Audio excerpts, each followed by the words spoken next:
Music. Music. Music is a language, a universal language. It is when muse and muser come together, committed in conversation and creativity, to share ideas and to influence all those who dare to engage. Music. It has a duality in nature. It cannot be surmised by words alone, but in its complexity, it can do multiple things.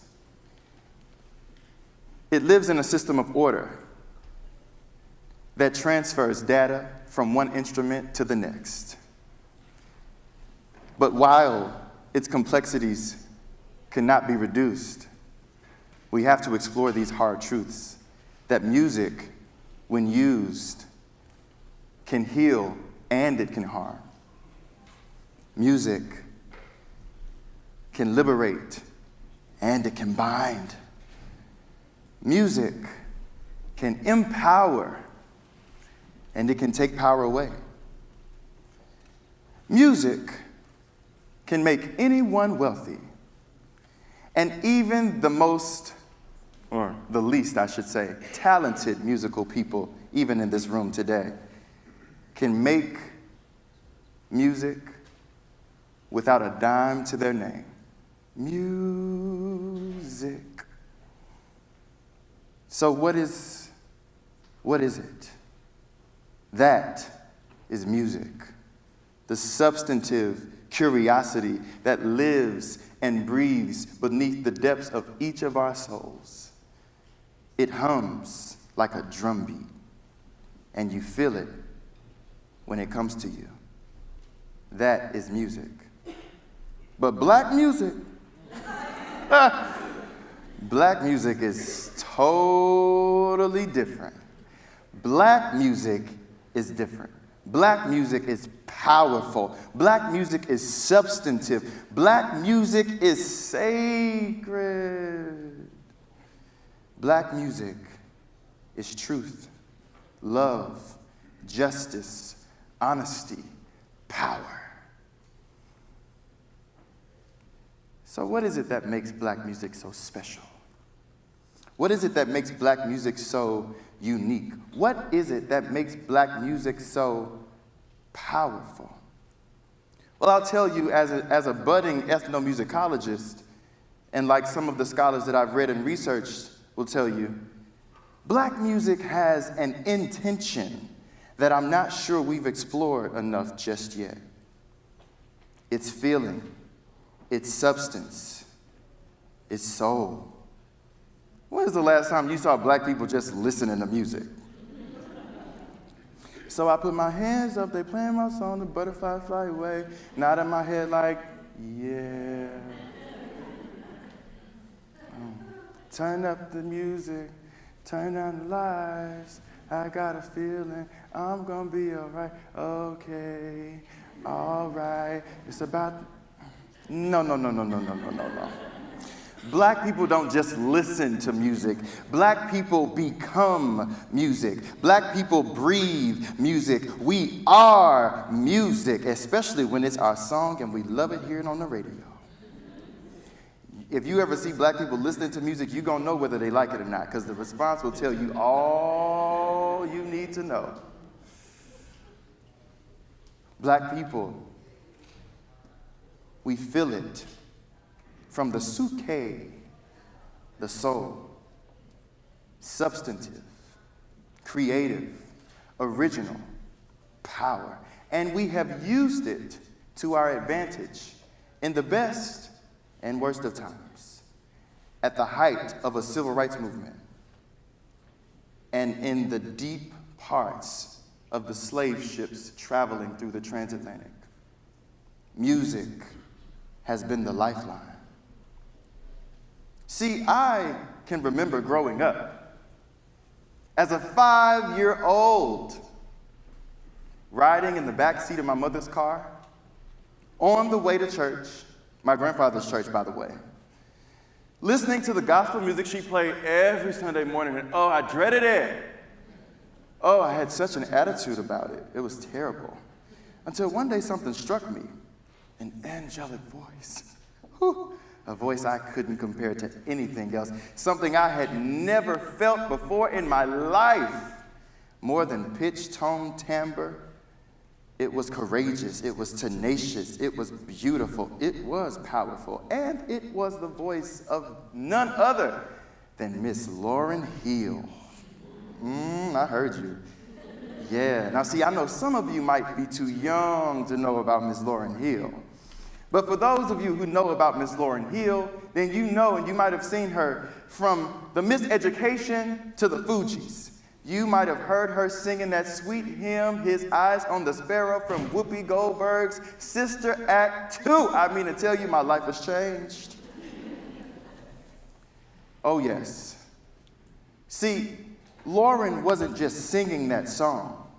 Lauryn made me feel that song. And I couldn't get over it. In the back seat, she had the nerve to have me drenched in tears in my mama's car on the way to church.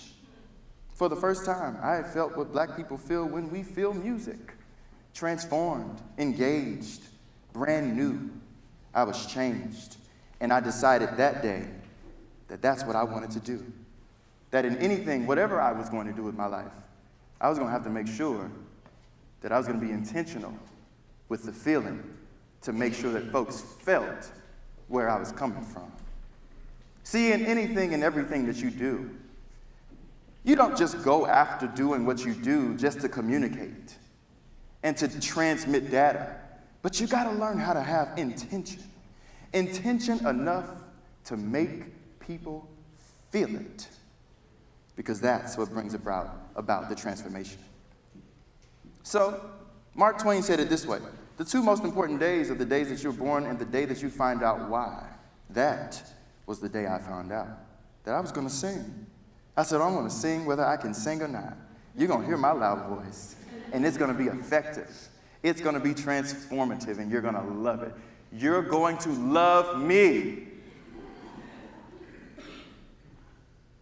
So let's skip on. Come on this journey with me to the 4th grade. 4th grade Miss Scruggs class. Ooh, she was so cool. Rest in peace, Miss Scruggs, we love you. She was the sweetest soul. And she dared to ask the class, who wants to sing the class song?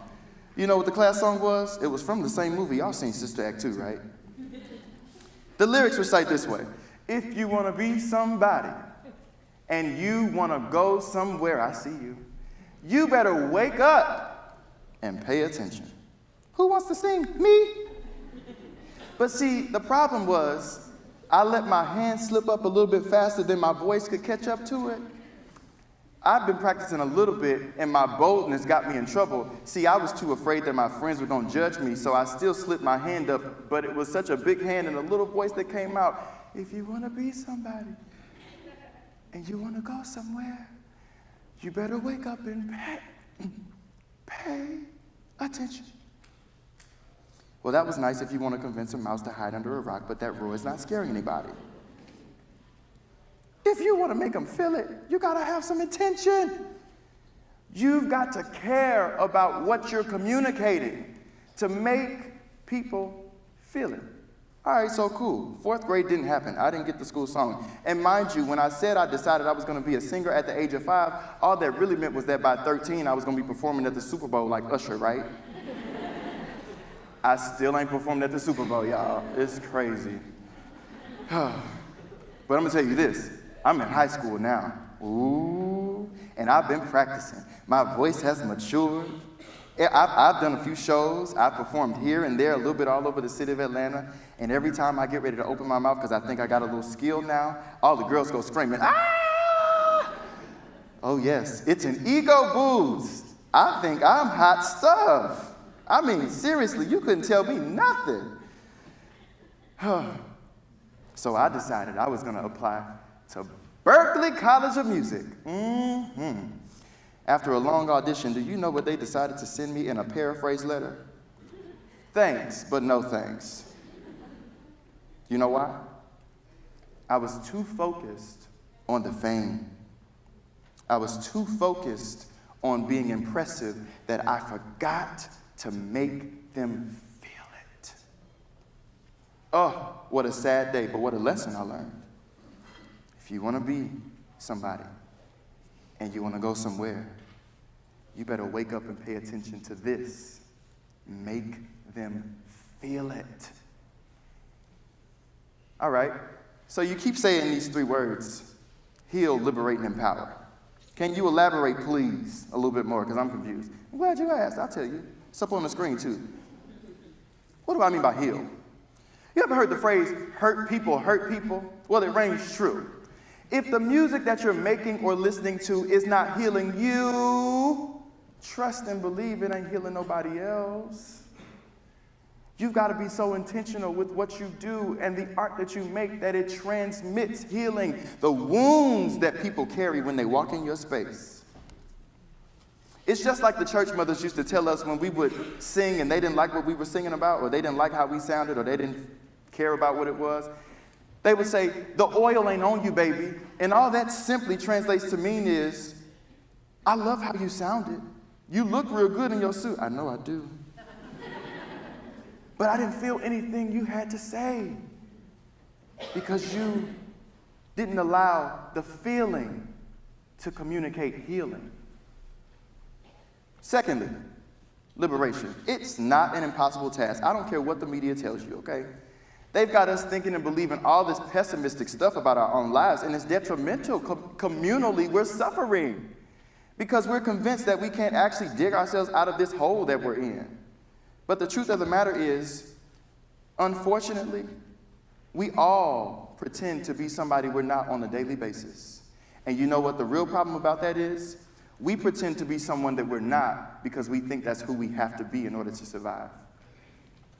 The reality of the matter is, if you're going to cause liberation to happen in anyone else's life, you got to open up the space to allow people to be authentically who they are whenever they enter your space. If they can't be who they are, it's probably because they don't trust you. Now, whose fault is that? Last thing I'll say, empowerment. Before the big exam, before the big performance, before the big day, and whatever you're doing, what's on your playlist? Who are you listening to? Is it SZA? Is it Drake? Is it Kendrick? Is it Coltrane? Miles Davis? Aretha Franklin? James Brown? Katy Perry? Who's giving you the inspiration to transform into the person that you need to be to transmit the feeling that you need to transmit so that folks can become who they need to be? No one should ever walk into your space and leave the same way they came. The power that is within you should oftentimes go out and to transmit to everybody else who walks in your circle. Marianne Williamson, let me say it correctly, said it this way: our deepest fear is not that we are inadequate, but our deepest fear is that we are powerful beyond measure.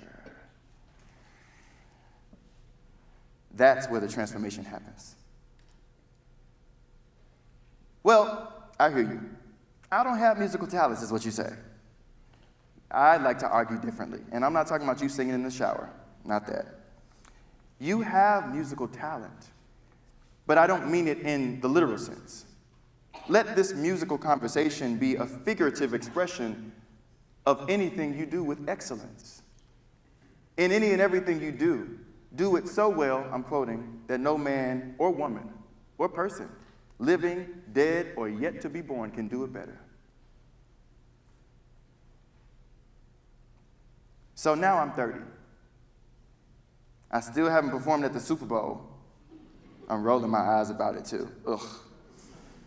I didn't get into Berklee College of Music, lesson learned, and I didn't get to sing the class song in the 4th grade. But I learned what intention looks like.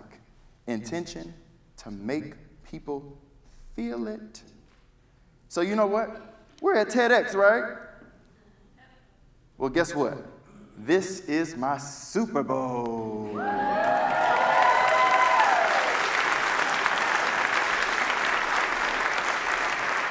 So you know what I decided to do?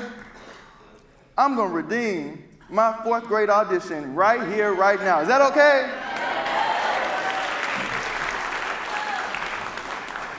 So the lyrics said, if you want to be somebody and you want to go somewhere, you got to wake up and pay attention. I sang it real soft back then. This is how I was singing right now. If you want to be somebody and you want to go somewhere,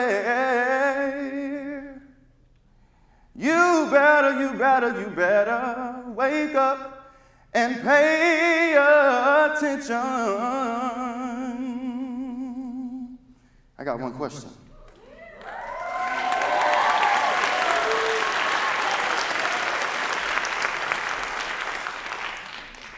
Now, did you feel that? I thought you would. Thank y'all.